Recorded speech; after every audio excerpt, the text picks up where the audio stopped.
విద్యార్థులకు అందరికీ కూడా నా హృదయపూర్వక నమస్కారం అండి. ఈరోజు మహిళా దినోత్సవం శుభాకాంక్షలు చేసుకుంటామండి.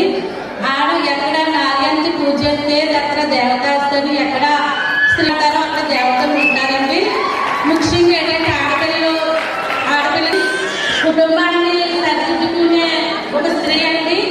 ఆడది అసలు లేకపోతే అసలు సమాజం చిన్న వయసులో తల్లిదండ్రులను చూసుకోవాలండి. మ్యారేజ్ అయిన తర్వాత భర్త అలా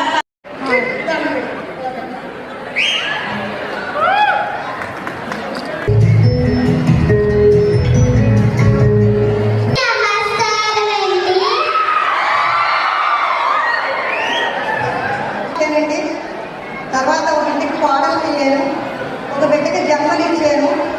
ఆ బిడ్డకి మళ్ళీ ఇంకో జన్మ మా నేను అమ్మమ్మ పాత్రలో ఉన్నానండి.